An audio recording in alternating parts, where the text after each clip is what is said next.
Nous poursuivons aujourd'hui avec cette merveilleuse clé que notre tendre Père Céleste nous a donnée pour ouvrir toute porte sur terre et pour réduire Satan et les démons au silence. Et cette merveilleuse clé, c'est la louange, la louange, la louange. C'est donc une continuation de ce qu'on a vu depuis des jours, il y a une semaine. Nous avons vu comment la louange nous permet de terrasser l'ennemi, nous permet de faire de très grandes choses.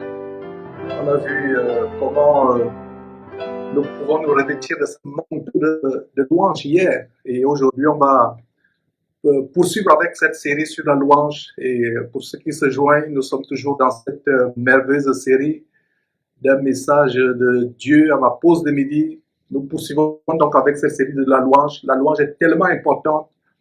À titre de rappel, nous avons vu hier en Ésaïe 61, verset 3, comment nous pouvons nous revêtir de ce manteau de louange. C'est une très grande révélation en Ésaïe 63, verset, plutôt Ésaïe 61, s'il vous plaît, Ésaïe 61, verset 3, comment nous pouvons nous revêtir de ce manteau de la louange à Dieu, et chasser tout autre manteau des soucis, de l'amertume, de l'animosité, de la mauvaise humeur que le diable s'acharne à nous faire revêtir. Et nous avons aussi vu en Psaume chapitre 8, verset 2, comment la louange peut réduire Satan au silence, la vraie louange. La louange qui vient du fond du cœur sur la base de la foi, de l'assurance, de la confiance en Dieu et qui est proclamée par quelqu'un qui vit une vie de sanctification, une vie de piété. Donc mes frères, nous allons continuer aujourd'hui avec comment la louange se déroule en assemblée. La louange se déroule en assemblée, dans les assemblées chrétiennes.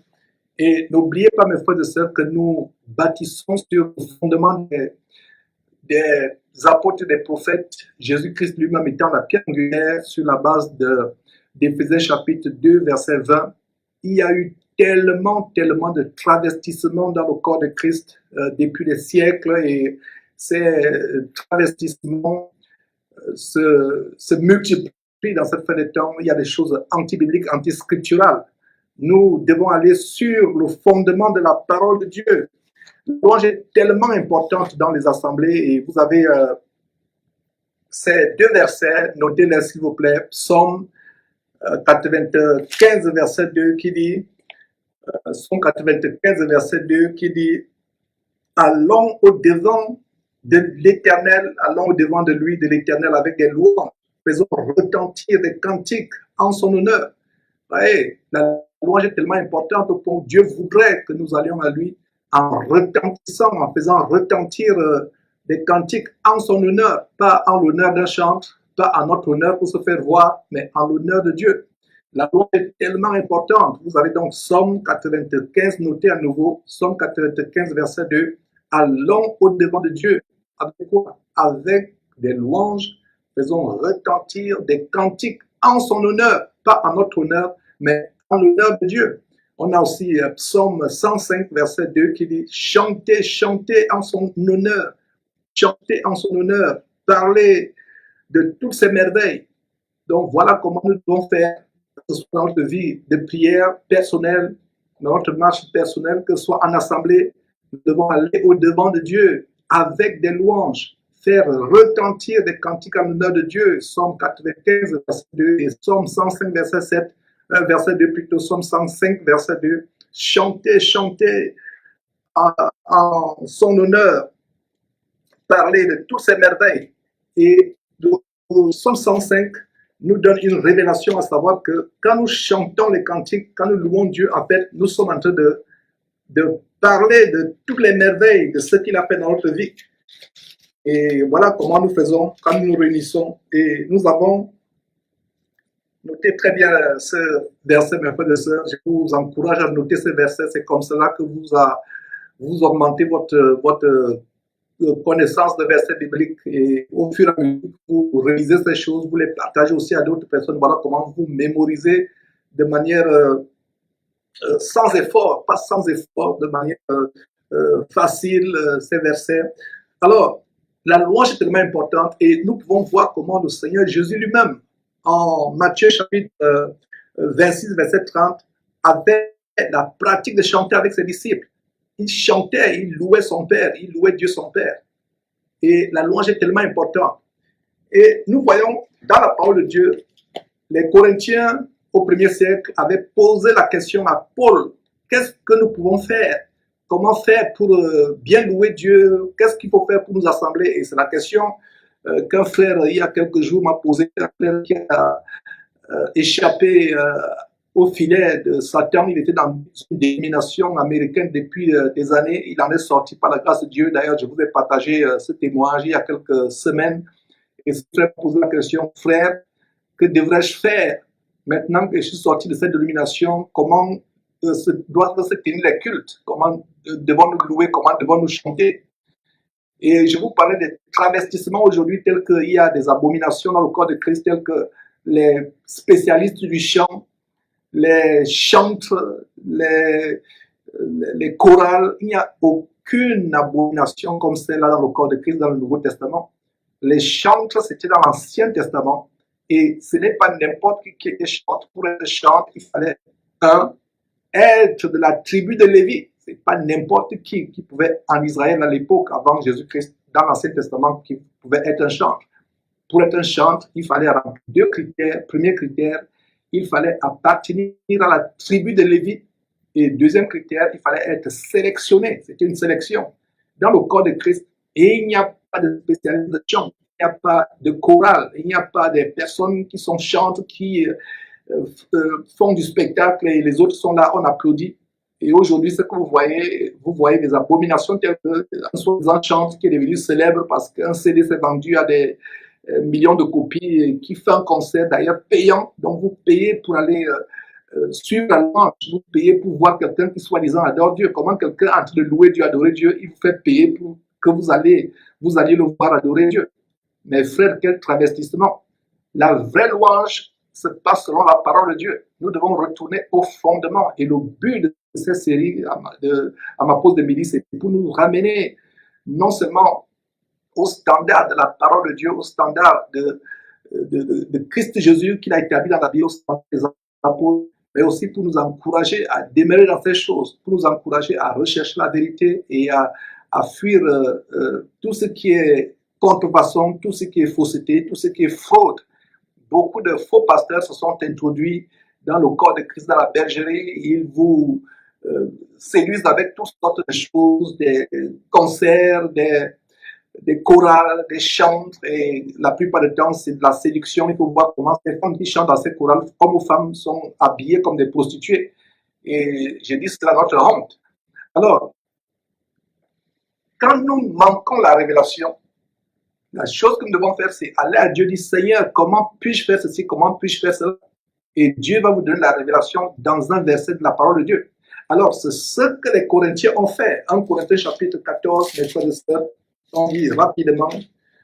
1 Corinthiens chapitre 14, et voilà le verset qui répond à la question qui fait l'objet de notre partage de ce midi. Comment se déroule la louange en assemblée? Et notez que l'assemblée chrétienne, c'est là où 2 ou 3 sont réunis. C'est ça une église. Une église n'est pas forcément un grand rassemblement avec un bâtiment. L'église d'ailleurs n'est pas physique, l'église est spirituelle. Il y a des gens qui disent je vais à l'église. Comment toi qui es l'église, tu peux encore t'habiller dimanche et aller à l'église avec ta famille? Tu es l'église. Et généralement, comme on le verra tout au long de l'étude du livre de Actes, qu'on va reprendre, plaise à Dieu, la semaine prochaine, samedi prochain, plaise à Dieu, on va voir comment les églises au 1er siècle, dans le Nouveau Testament, se réunissaient de maison en maison, de maison en maison.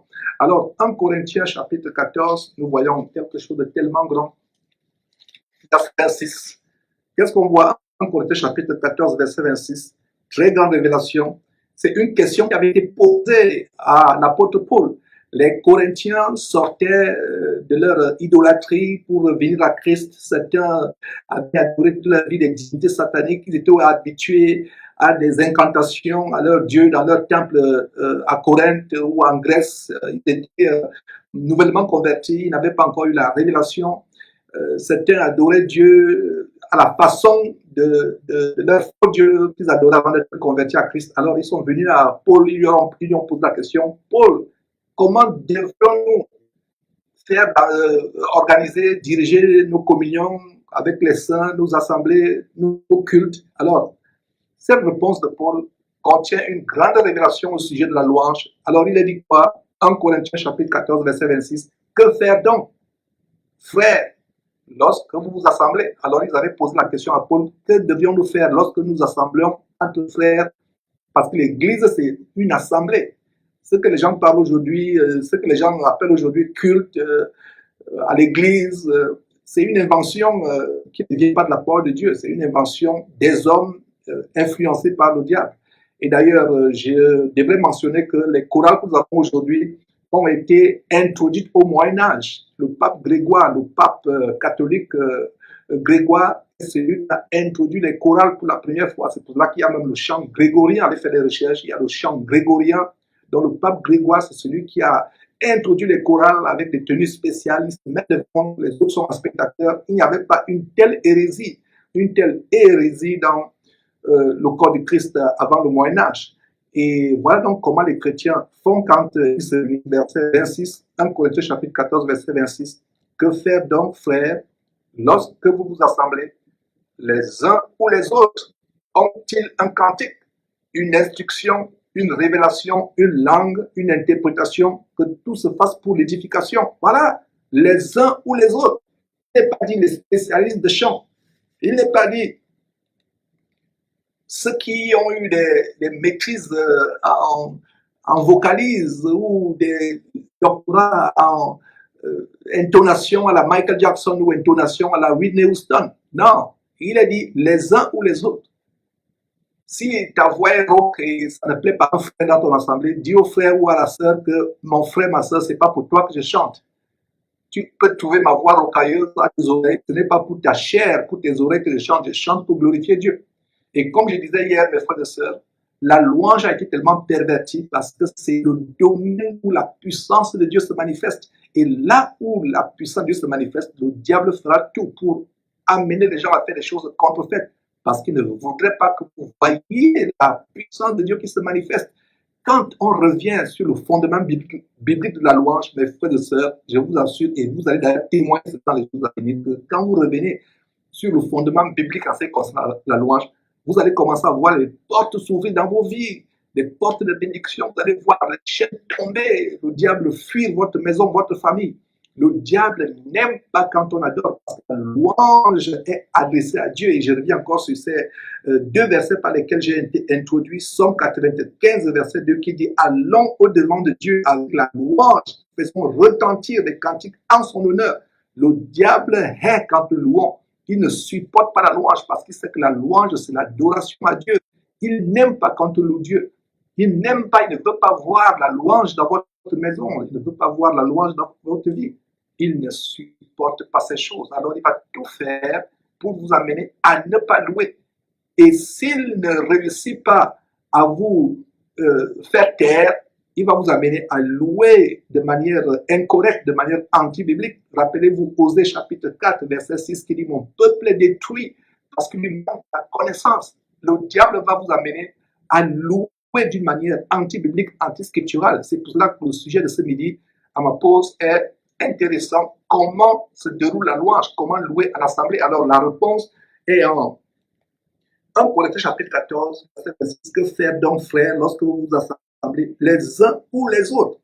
Il n'y a pas de spécialistes. Il n'y a pas d'endroit où les gens vont se tenir avec des toges, se contorsionner devant vous, chanter, alors vous êtes là à tous les applaudir.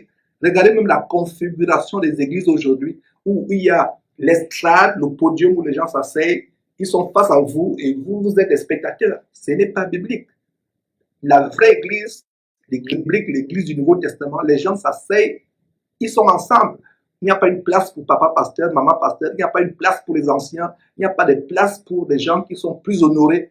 Tout le monde s'assoit, on s'assoit même en cercle, on est ensemble.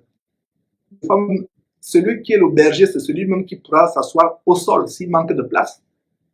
Personne ne se fait voir. Il n'y a personne qui dit que les autres dans l'assemblée. Il n'y a pas de spécialistes de chant. Regardez comment nous sommes allés tellement loin. Et je vous recommande en passant le livre de Franck Viola, Franck Viola, l'église paganisée. Tapez tout simplement Franck Viola, l'église paganisée. Et nous avons d'ailleurs un lien sur notre site internet www.jésuschrist1.tv. Vous pouvez taper la recherche l'église paganisée de Franck Viola et vous mettez Jésus-Christ TV, vous allez voir le lien. C'est gratuit. Merveilleux, il montre les origines de ce travestissement, comment la louange spectacle a introduit le corps de Christ. Nous ne faisons pas de louange spectacle quand nous nous réunissons en assemblée, les uns ou les autres. La femme doit se taire en assemblée, elle ne peut pas enseigner, mais quand il s'agit de louer, la femme peut louer. Voilà une bonne révélation que je vous apporte. Il y a des questions qu'on m'a posées. Frère Georges, c'est vrai, nous sommes d'accord sur la base de la parole de Dieu que la femme doit se taire, ne peut pas enseigner. Mais est-ce que cela s'applique à la louange? Non, la femme peut élever la voix.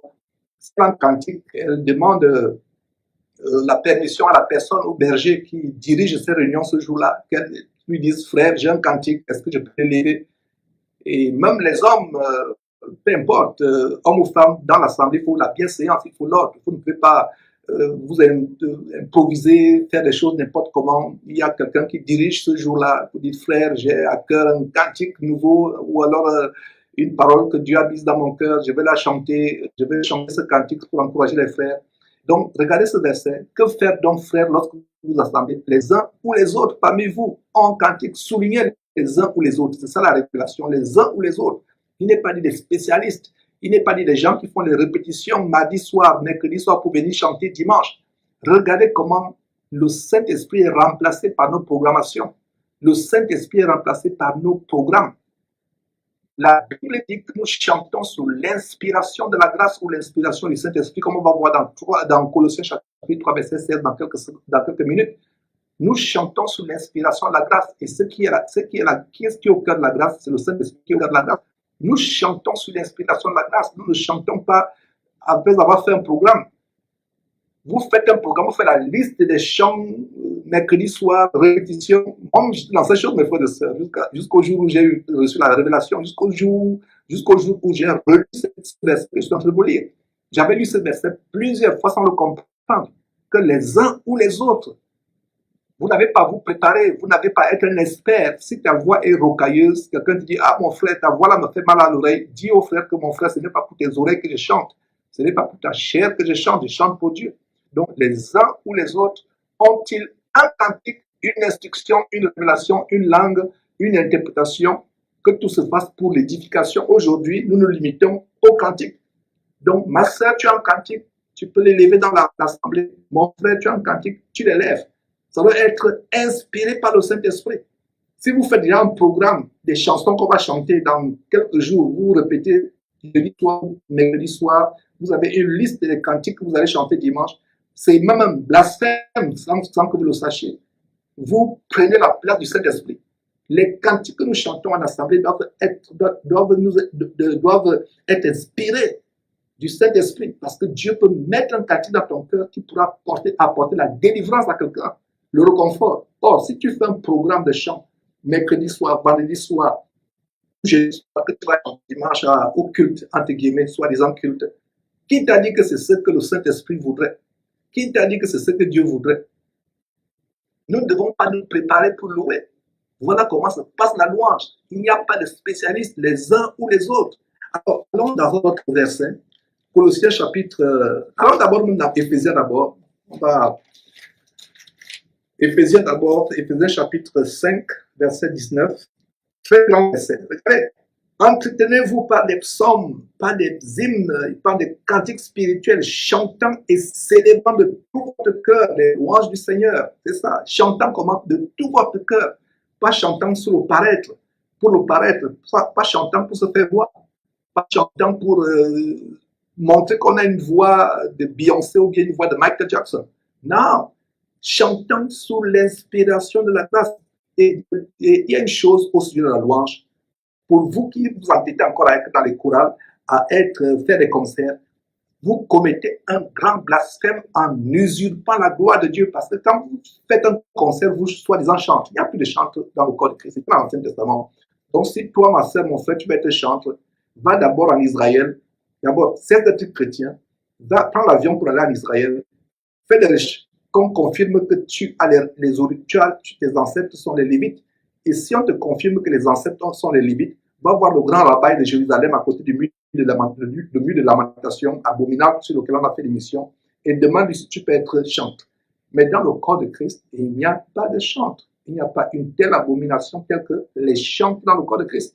Alors, regardez le verset 19, Éphésiens chapitre 5, verset 19. Entretenez-vous les uns ou les autres. C'est la même chose qu'on vient de dire à 1 Corinthiens chapitre 14, verset 26. Ici, en Éphésiens chapitre 5, verset 19, entretenez-vous pas des psaumes, pas des hymnes et pas des cantiques spirituels, chantant et célébrant de tout votre cœur les louanges du Seigneur, pas vos louanges.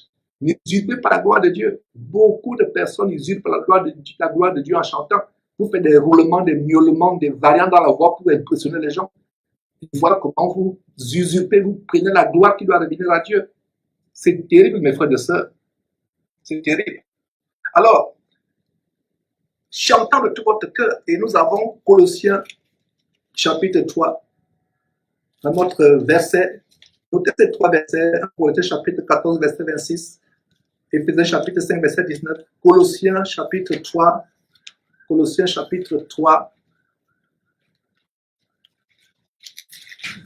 Colossiens chapitre 3, verset 16. Voilà le fondement biblique de comment nous adorons. Colossiens 3, 16, Colossiens chapitre 3, verset 16 dit que la parole de Christ, la parole de Dieu habite abondamment parmi vous, abondamment. Instruisez-vous et exhortez-vous les uns les autres en toute sagesse par des psaumes, par des hymnes et par des cantiques spirituels, chantant à Dieu dans vos cœurs sous l'inspiration de la grâce. Voilà, chantant de tout cœur. Et je vais revenir sur Éphésiens chapitre 5, verset 19. Il y a un détail.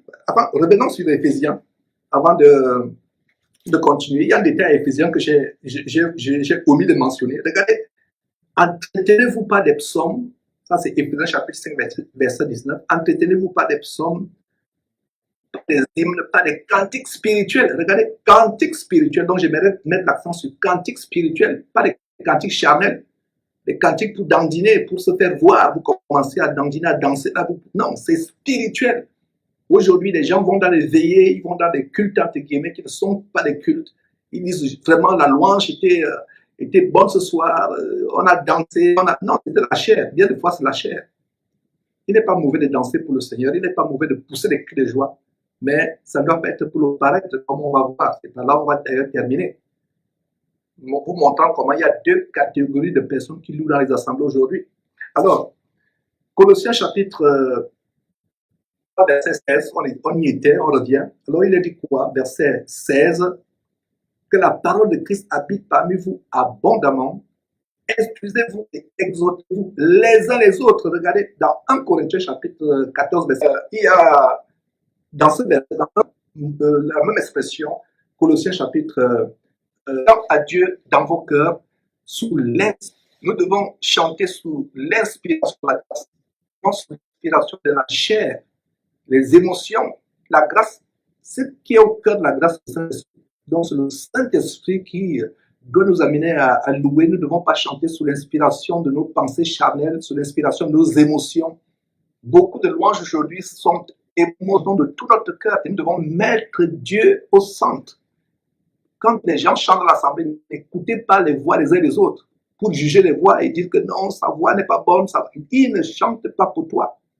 Si tu ne trouves pas sa voix bonne, sors de là, laisse-le adorer Dieu, laisse-le louer Dieu. Ce n'est pas pour toi qui chante, ce n'est pas pour tes oreilles.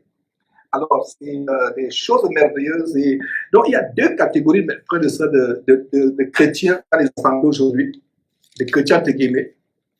On va voir ces 2 catégories. C'est là où on va finir. Il y a ceux qui louent Dieu étant vraiment grincheux, tristes, le visage est allongé par toutes sortes de soucis, il y a la l'amertume dans leur cœur, aucune joie ne se dégage de leur visage quand ils chantent.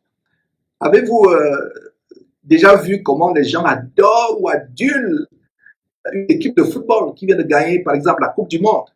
Je prends par exemple la France qui vient de gagner la Coupe du Monde, qui vient de battre le Brésil ou l'Allemagne. Et qu'est-ce que vous pouvez voir? Vous voyez comment ils poussent des cris de joie, il y a l'euphorie, des cris de joie sont sur le point de faire exploser le stade. Alors pourquoi les chrétiens ne sont pas enthousiasmés quand il faut glorifier Dieu, chanter? Il y a des gens qui sont dans les assemblées, quand ils chantent, c'est une première catégorie, il est triste, c'est comme s'il est en deuil. On lit Éphésiens, pas Éphésiens, Isaïe chapitre 61 qu'on a vu hier, la grande révélation de comment Dieu nous révèle un manteau de louange. Ce n'est pas le deuil. Beaucoup de cultes se déroulent comme le deuil. Et le diable ne voudrait pas qu'on loue Dieu avec la joie. 1 Thessaloniciens chapitre 5, verset 16 dit, soyez toujours joyeux. Et il n'y a pas meilleur endroit de manifester sa joie que quand on fait la louange. On est dans la joie, on est content, on chante, on dit merci Seigneur, on pense aux choses que Dieu a fait pour nous. Alors, si les gens peuvent faire exploser un stade, entre guillemets, par leur cri de joie, parce qu'une équipe de football vient de remporter la Coupe d'Afrique ou d'Europe ou du monde, alors pourquoi nous les chrétiens ne sommes pas dans la joie, dans l'euphorie, en louant Dieu par le fait que Jésus-Christ a vaincu la mort sur la croix, Jésus-Christ nous a donné la vie éternelle, il nous a donné le pouvoir sur les démons. Il revient bientôt dans la gloire, il revient bientôt nous prendre, notre vie n'est plus la même, nous avons été délivrés du péché. Il y a beaucoup de sujets pour lesquels nous devions vraiment rendre grâce à Dieu, pousser les cris de joie. Donc voilà une première catégorie. Il y a une deuxième catégorie, c'est ceux qui sont tellement euphoriques, ils poussent des cris de joie, ils chantent avec bruit, grand bruit, ils se contorsionnent même pas les dents, ce qui n'est pas mauvais, c'est bien de chanter avec joie, même s'il faut pousser des cris, c'est pas un problème, mais il y a cette catégorie qui chante, pousse des cris de joie, mais tout simplement pour le paraître, pour se faire voir. Peut-être qu'il est en train de viser une sœur en crise à côté, ou bien la sœur en crise est en train de viser un frère là, donc elle fait des pas de danse, etc., et pour se faire voir, pour le paraître, et vous prenez la gloire de Dieu. N'oubliez jamais que la louange est pour Dieu. Alors, ils poussent des cris de joie, ils se contorsionnent, mais leur vie est une vie de péché, leur vie est sale, leur vie est dans l'immoralité, ils vivent dans l'immoralité. Ils poussent des cris de joie, mais c'est des cris vides, des cris c'est des cris vides. Car ces cris ne viennent pas d'une vie sainte, d'un cœur pur, d'une vie de sanctification, mais c'est un chrétien charnel. La veille, il était en boîte de nuit, forniqué avec je ne sais pas, la voisine du quartier ou peu importe les péchés qu'on peut faire, mais on vient faire semblant alors que la vie est une vie de mensonge, une vie de vol, une vie d'adultère, de sexe avant le mariage, des choses terribles. Cela n'a aucun pouvoir sur le diable. Une telle louange n'a aucun pouvoir sur le diable. Et vous vous rappelez par exemple en Exode chapitre 32, allez lire cette merveilleuse histoire, comment Moïse est allé sur la montagne et le peuple est resté se lasser, se fatiguer d'attendre Moïse. Ils ont dit, nous allons continuer à adorer Dieu en faisant un veau d'or, en érigeant un veau d'or, nous allons le louer. C'est une autre manière de louer Dieu. Ils étaient sincères, ils pensaient que c'est Dieu qui louait. Ils étaient sincères. Regardez comment ils poussaient des cris de joie le jour où ils ont pu élever le veau d'or. La Bible dit qu'ils se sont assis pour manger, après ils se sont levés pour danser, pour faire des cris de joie. Moïse et Josué qui revenaient, qui retournaient au camp, de très loin, ils étaient encore très très loin, ils entendaient les cris de joie, ils poussaient les cris de joie. Ils entendaient Moïse, Josué dit, est-ce que s'il y a une guerre, quels sont ces cris que j'entends? Moïse lui dit, non, ce ne sont pas des cris de guerre, c'est pas une guerre, pardon, mais ces gens, j'entends des voix des gens qui chantent. Ils chantaient, ils étaient sincères, mais est-ce qu'ils chantaient pour Dieu? Non, ils chantaient pour un autre Dieu. Voilà ce qui se passe. Ils étaient sincères, ils poussaient les cris de joie, ils chantaient, ils glorifiaient Dieu. Ils avaient élevé un veau d'or. Et Moïse a brûlé ce veau d'or, il a mélangé les cendres de ce veau d'or avec de l'eau, il leur a fait boire comme expiation. Mes frères, voilà quelques détails encore ce midi sur la louange, comment nous pouvons faire une louange qui plaît à Dieu. Donc voilà comment la louange se déroule dans les assemblées, il n'y a pas de spécialistes. Nous chantons tous, les uns ou les autres. On les cantique, mes frères et sœurs, plaise à Dieu. On reviendra encore à une autre pause, une autre de mes pauses de midi pour un autre sujet selon que le Seigneur Dieu lui-même nous inspirera. Soyez bénis. Bye bye.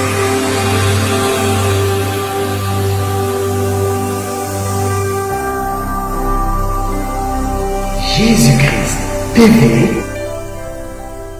Vous connaîtrez la vérité et la vérité vous affranchira.